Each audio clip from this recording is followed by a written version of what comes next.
우리 주님 그리스도의 공생의 마지막 한 주간을 지금 살피고 있습니다. 그 한 주간은요, 인류 구원이라고 하는 하나님의 절대 계획의 성취를 위해서 십자가를 향해서 뚜벅뚜벅 걸어가신 언약 성취의 여정이었습니다. 그 여정 중에 우리 주님은요, 온갖 수치와 모욕, 외로움과 고통을 친히 홀로 다 감당을 하셨죠. 그런데 하나님께서 영생전에 계획하신 언약 성취를 위한 그리스도의 여정에 함께하는 자가 아무도 없었습니다. 사실 함께할 수도 없습니다. 우리 인류의 죄 문제를 해결하기 위해서 고난의 여정을 가시는데 거기 함께할 수 있는 사람이 있습니까? 없잖아요. 있다 한들 아무런 보탬이 되지 못하죠. 자, 우리 주님께서 당한 온갖 종류의 고난 중에는요, 특히 아주 씁쓸하게 하는 아픔이 있었어요. 그게 뭐겠습니까? 제자들의 배신과 부인, 그리고 외면이 바로 그것이었습니다. 그 중에도 영생의 말씀이 주께 있으니 우리가 어디로 가오리까? 장담하던 제자가 있었습니다. 누구죠? 베드로. 수제자 베드로였습니다. 그런데 그 베드로마저 우리 주님을 모른다 그랬잖아요. 주님과 나하고는 아무런 관계가 없다 부인했거든요. 그러니까 수제자조차 부인한 이 사실은 더욱더 마음을 서글프게 하는 것입니다. 베드로는 우리 주님을 세 번이나 모른다, 예수와 나는 아무런 관계가 없다 결사코 부인을 했습니다. 요한복음 18장 17절에는 문을 지키는 여종 앞에서, 또 25절에는 불을 쬐던 사람들 앞에서, 26절에는 자기가 칼로 귀를 베는 그 말고의 친척에게 우리 주님을 모른다, 나는 주님의 제자가 아니다, 그렇게 부인을 했죠. 그런데 베드로가 세 번이나 우리 주님을 부인한 사건을요, 마태복음은 더욱 적나라하게 기록을 합니다. 처음에 계집종의 물음에 나는 네가 무슨 말을 하는지 도무지 모르겠다고 많은 사람 앞에서 부인을 했습니다. 나중에는요, 마태복음 26장 72절에 명제까지 하면서 부인했습니다. 마지막 세 번째는 한 걸음 더 나갑니다. 아예 저주까지 하고 명시하면서 나는 그 사람 예수를 결코 모른다고 부인을 했습니다. 그 부인의 강도가 점점 더 세지죠. 애써 부인하고 있는 베드로의 모습이 너무 안타깝습니다. 베드로가 부인한 것은요, 마태복음에는 그 사람을 알지 못한다, 우리 주님을 부인을 했죠. 요한복음은 약간 다른 각도로 봅니다. 사람들이 베드로에게 너도 그 사람 예수의 제자 중 하나가 아니냐 그렇게 물었어요. 그때 베드로 나는 아니라, 예수 그리스도의 제자가 아니라 그렇게 부인을 한 것입니다. 베드로가 많은 사람 앞에서 예수님을 모른다면서 나는 예수의 제자가 아니라고, 아무 관계 없다고 부인을 한 것입니다. 자, 그렇다면 돈을 받고 우리 주님을 배신한 가룟 유다나 오늘 주님을 모른다고 세 번이나 부인한 베드로나 그 잘못의 크기는 별로 차이가 없을 것 같아요. 어쩌면 돈 받고 주님을 잡으려는 사람들이 앞잡이가 된 가룟 유다보다도 많은 사람들 앞에서 우리 주님을 모른다, 주님과 나는 아무런 관계가 없다 부인한 이 베드로의 잘못이 어쩌면 더 커 보이는 것입니다. 물론 가룟 유다는요, 충동적으로 한 행동은 아닙니다. 계획적으로 예수님을 팔았어요. 그러나 베드로는요, 위기를 모면하려는 그 순간적인 행동이긴 하지만요, 둘의 행동은 별반 차이가 없을 것 같아요. 자, 왜 베드로가 우리 주님을 모른다, 아무 관계가 없다고 부인한 걸까요? 복음서에는요, 그 원인을 상상하게 하는 의미심장한 표현들이 있습니다. 마태복음에는요, 끌려가는 우리 주님을 베드로가 멀찍이 따라갔다고 마태복음 26장 57절에서 말씀합니다. 그리고 그 결말을 보려고 하인들과 함께 바깥들에 앉아 있었어요. 그냥 앉아 있었던 게 아니고 그들과 함께 불을 쬐고 있었다고 기록을 하고 있습니다. 자, 베드로는요, 우리 주님이 어떻게 될까 궁금하기는 했지만요, 앞에 나서서 맞설 만큼 당당하지는 못했습니다. 처음에는요, 칼도 휘둘렀잖아요. 그런데 시간이 지나갈수록 두려움에 사로잡힙니다. 그렇다고 해서 도망도 못 가고 어중간한 그런 마음으로 이러지도 저러지도 못하고 엉거주춤한 채 우리 주님을 멀찍이 뒤따라간 것입니다. 그러니까 베드로가 주님을 부인할 수밖에 없는 처지로 그 자신을 몰아갔던 것입니다. 멀찍이 따라가다가 결국 주님을 부인하게 된 것입니다. 그리고 함께 있어야 될 사람들과 같이 하지 못하고 함께 있지 말아야 될 사람들과 함께 있어가지고 결국에 부인하게 되었던 것입니다. 자, 그보다 더 진짜 베드로가 부인하게 된 원인은요, 다르게 생각해야 되겠죠. 지금 베드로에게는요, 영혼의 눈이 없었습니다. 영원하신 하나님을 보는 눈, 영원하신 하나님의 눈으로 지금의 사태, 오늘을 보는 눈이 없었다 그 말이죠. 모든 걸 눈앞에 보이는 것으로만 보는 눈밖에 없었던 것입니다. 그러니까 베드로가 지금 사람의 시간에 딱 갇혀 있었다. 시간을 뛰어넘어 시공간을 초월하여 역사하는 영원하신 하나님의 시간, 영혼의 눈으로 보지 못했기 때문에 자기 앞에 닥친 위기를 우선 모면하려고 부인하고 저주하며 맹세까지 하면서 우리 주님을 모른다고 한 것입니다. 그렇다면 우리도 베드로 같은 시간에 갇혀있지는 않습니까? 눈에 보이고 머리로 생각하는 것이 전부인 것처럼 보지는 않습니까?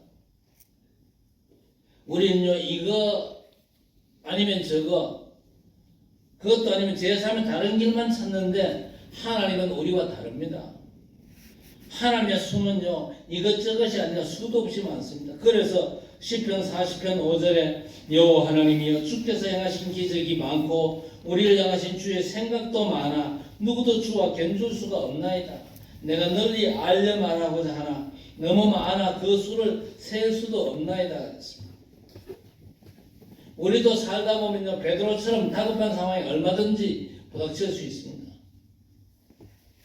베드로보다 더 빨리 부인하고 도망칠 수도 있습니다만은요, 우리가 우리의 시간이 아닌 성삼위 하나님의 시간인 영혼을 보는 것을 영혼으로 볼 수 있는 눈이 열려야 되죠. 그러면 분명히 달라집니다. 눈앞의 위기를 오히려 하나님께서 역사하시는 기적의 시간으로 얼마든지 바꿀 수가 있거든요. 홍해 앞에서 모세가 그러지 않습니까? 백성들 전체는 원망하고 그랬습니다만은요, 모세는 뭐라고 그랬습니까? 가만히 서서 여호와께서 지금 행하시는 구원을 보라 그랬습니다. 여호와께서 행하실 것을 미리 내다보고 있기 때문에 이렇게 그저 백성들 앞에 선포하는 거 아닙니까? 여리고성 앞에서 여호수아도 그랬습니다. 여리고성이 오기 전에 여호와의 군대 장관을 만나가지고 신발을 벗었던 사람이 여호수아였습니다.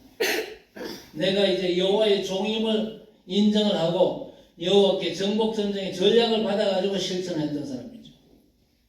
그러니까 여리고 정복 전쟁은 승리로 이끌었고 골리앗 앞에서는 어린 다윗도 마찬가지였습니다. 그리고 아람 군대가 포위한 도단성에서 엘리사가 그 눈을 가지고 봤지 않습니까? 엘리사의 시종 게하시는요, 아람 군대만 봤지만은 엘리사는 아람 군대를 포위한 저 하늘의 불말과 불병 그들을 본 겁니다. 히브리서 11장에 나온 믿음의 사람들이 모두 그랬습니다. 이런 증거는요, 성경에 수도 없이 많습니다. 그래서 우리도 영원이라고 하는 하나님의 시간을 제대로 붙잡아야 될 것입니다. 영원하신 하나님 안에 있는 일이 바로 우리 그리스도인인 것입니다. 그래서 지금 내 일도 내 앞에 보이는 것도 그 안에 있는 것으로 하나님께서 바꾸신다고 확신하셔야 됩니다. 여러분 기억하십니까? 베드로전서 5장 10절 말씀. 모든 은혜의 하나님 곧 그리스도 안에서 너희를 부르사 자기의 영원한 영광에 들어가게 하신 이가 잠깐 고난을 당한 너희를 친히 온전하게 하시며 굳건하게 하시며 강하게 하시며 털을 견고하게 하시리라 그랬습니다. 그래서 여러분 집에서도 혼자 예배드리는 시간을 가지시기 바랍니다. 예배드리면서 내가 성삼위 하나님 안에 있다는 것을 발견하고 취할 만큼 누리게 된다면 하나님의 은혜가 내 속에 샘솟듯 할 것입니다. 그 은혜가 내 속에 임해야만 영적인 눈이 열려가지고 영원한 걸 볼 수 있는 것입니다. 우리가 살아가면서 모든 일은요, 내 세상 뜻대로 되는 게 아닙니다. 우리 생각대로 되는 것도 아니에요. 하나님의 뜻대로 되는 것입니다. 그 안에서 영혼의 응답을 누리면서 모든 위기가 하나님의 기회와 시간되는 역사를 누리시기를 우리 주님의 이름으로 축복합니다. 자, 오늘 군사들과 대제사장 그리고 바리새인들의 하인들에 의해서 붙잡혀 끌려간 우리 주님께서는요, 두 사람에게 신문을 당합니다. 먼저 19절 처음에는요, 대제사장 가야바가 우리 주님께 너의 교훈이 무엇이냐 그렇게 신문을 합니다. 그 다음 유대 총독 빌라도가 신문을 합니다. 빌라도는요, 우리 주님께 두 가지를 물었어요. 하나는 내가 유대인의 왕이냐, 나중에는 진리가 무엇이냐 그렇게 물었습니다. 각각 다른 사람이 다른 의도로 물었습니다만은 우리 주님께서는 그 질문을 하나로 연결해 가지고 하나님 나라의 비밀을 증거하십니다. 우리는 모든 것을 복음으로 결론 맺을 수 있어야 됩니다. 그래야 예수 그리스도의 사람인 겁니다. 먼저 너의 교훈이 무엇이냐 물으면요, 예수께서 뭐라고 말씀하십니까? 내가 회당과 성전에서 공개적으로 말하지 않았냐? 그 자리에서 들은 자가 많으니 그들에게 들으라고 답변을 하셨습니다. 이 말이 무슨 말입니까? 우리가 그리스도의 말씀을 들었지 않습니까? 그리스도께서 뭘 말씀하시는지, 그리스도께서 도대체 어떤 분인지 우리가 이제 현장에서 알려줘야 될 것입니다.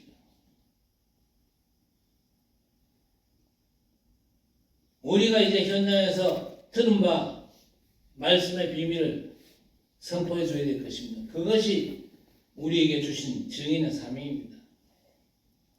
세상 현장은요, 우리를 통해서 복음의 비밀을 듣게 되는 것이죠. 자, 그런데 빌라도의 정치적인 물음에 대해서 우리 주님께서는요, 하나님 나라의 비밀을 말씀하십니다. 36절에 내 나라는 이 세상에 속한 것이 아니니라. 만일 내 나라가 이 세상에 속한 것이었더라면 내 종들이 싸워 너로 유대인들에게 넘겨주지 않게 하였으리라. 이제 내 나라는 여기에 속한 것이 아니니라 하였습니다. 그러자 빌라도가 다시 확인합니다. 그렇다면 내가 왕이냐? 그렇게 묻습니다. 지금 나라를 말하고 내 종들이 싸워서 것이라 말하는 걸 보니까 네가 왕이구나. 유대인들이 왕이라 주장하는 자가 있다고 하더니 네가 바로 그러구나. 지금 빌라도는요, 우리 주님을 자기 자리나 황제의 자리를 넘보는 정치적인 반역자로 보기로 시작한 것입니다. 그 말에 우리 주님께서는 아예 드러내놓고 답변을 하십니다. 37절에 내 말같이 내가 왕이니라. 내가 이를 위하여 태어났으며 이를 위하여 세상에 왔나니 곧 진리에 대하여 증언하려 함이로라. 무릇 진리에 속한 자는 내 음성을 듣노리라. 대제사장 가야바와 빌라도의 신문은요, 매우 세상적이고 정치적인 것이었습니다. 그러자 우리 주님께서는 그런 물음을 통해서 도리어 하나님 나라와 그리스도가 누구신지를 밝히 답하고 계십니다. 우리 주님의 말씀에는요, 하나님 나라와 그 나라의 주인이 누구인지 분명히 밝히십니다. 우리 주님의 나라는 결코 세상에 속한 나라가 아닙니다. 세속적인 권력에 의해서 움직이는 정치적인 나라도 아니거든요. 돈에 의해서 움직이거나 경제가 전부인 나라도 아닙니다. 또 사람들의 합의나 탐욕의 적당한 분배와 균형으로 유지되는 나라도 아니거든요. 우리 주님의 나라는 세상이나 사람에 속하지 않는 하나님의 나라입니다. 하나님의 나라가 뭡니까? 오로지 성삼위 하나님께서 절대 주권으로 다스리는 나라입니다. 하나님의 영광의 빛이 드러나고 하나님의 통치가 있는 나라가 바로 하나님의 나라인 것입니다. 그 안에서 인간의 구원이라고 하는 절대 계획을 성취하시는 예수 그리스도께서 주인 되시고 왕이 되는 나라가 곧 하나님의 나라인 것입니다. 그래서 우리 주님께서 그 왕이라 하신 것입니다. 여러분, 예수 그리스도는 왕이십니다. 왕으로 태어나셨고 왕으로 행사하기 위해서 이 땅에 오신 것입니다. 무슨 왕입니까? 세상의 모든 왕들을 세우기도 하고 주저앉게도 만든 만든 이 왕 중의 왕, 만왕의 왕이 되시죠. 예수 그리스도께서는 세상 임금 사단 권세를 꺾으시고 흑암 세력을 무릎 꿇게 만든 모든 권세의 주이신 만왕의 왕이 되시는 것입니다. 그래서 하나님 아버지는 모든 이름을 예수 그리스도 이름 앞에 무릎 꿇게 하여 하나님 아버지께 그 이름으로 영광 돌리게 만드는 뛰어난 이름, 그 이름이 바로 예수 그리스도의 이름인 것입니다.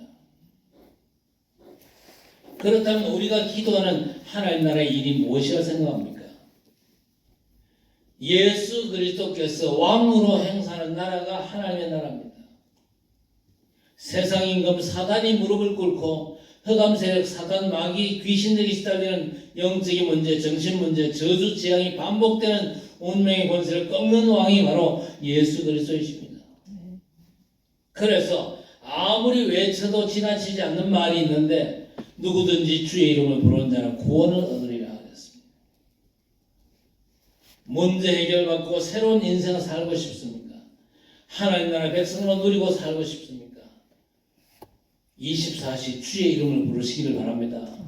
저주와 재앙 그리고 운명의 굴레에 묶여서 고통당하는 인생이 그리스도 안에서 참 해방과 자유를 얻어서 하나님의 영광을 이 땅에서 누리고 사는 것이 하나님 나라의 일인 것입니다. 그리스도께서 더 이상 내게 손님이 아니라 주인 될 때 내게서 일어나는 일들인 것입니다. 혹시 아무런 소망도 없고 의욕도 없고 의미도 없고 그저 세상에 끌려다니지는 않습니까? 거기에 그리스도께서 주인으로 나의 소망이 되고 능력이 되어서 나에게 기쁨을 주시는 것입니다. 그 일이 우리 자신과 가정 그리고 현장에 일어나는 것입니다.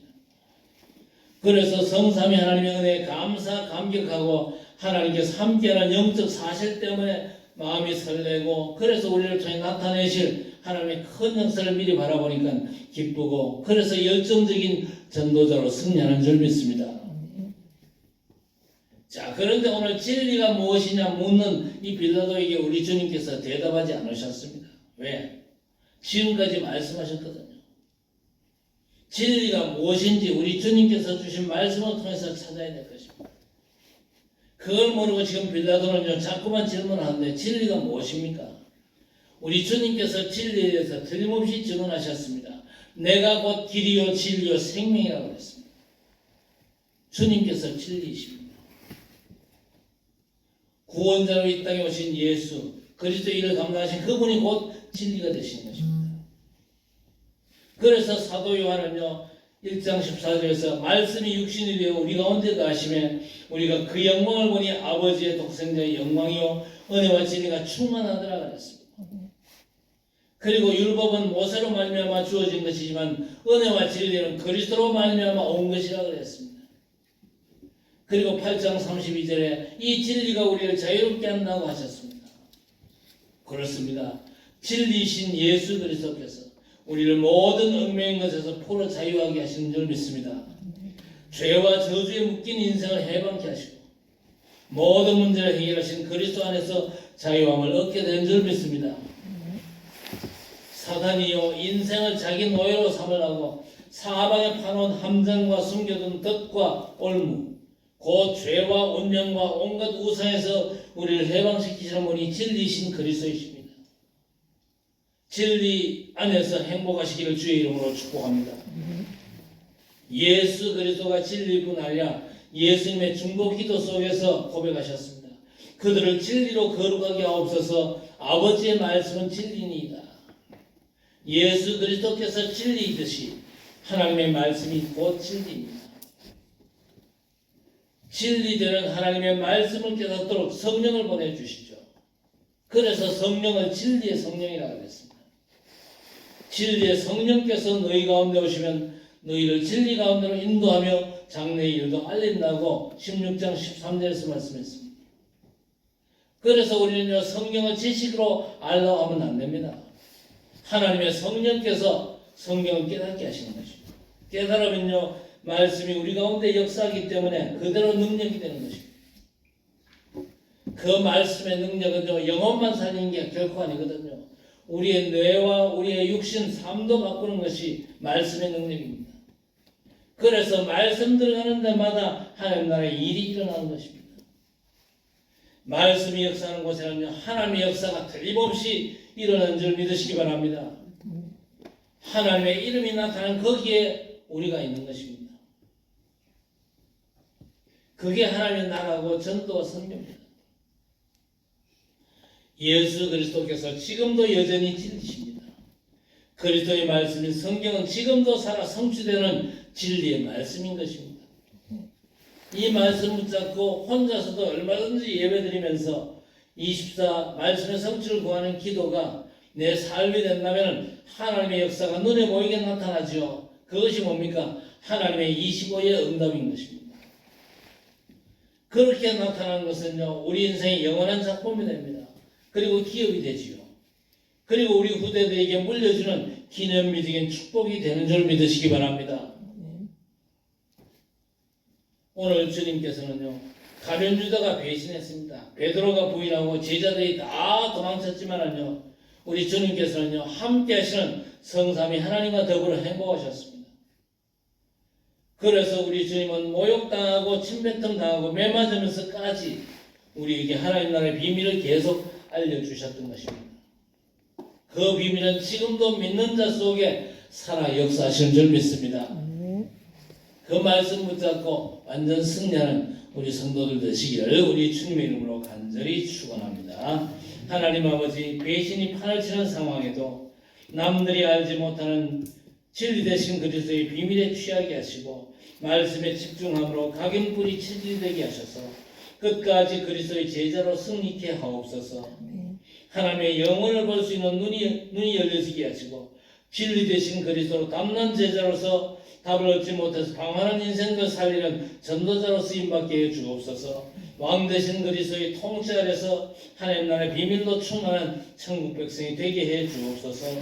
지금도 살아 성취된 진리의 말씀의 역사를 사실적으로 누리는 전도자로 쓰임받는 모든 성도들이 되게 해 주옵소서. 감사하고 예수님의 이름으로 간절히 기도드리옵나이다.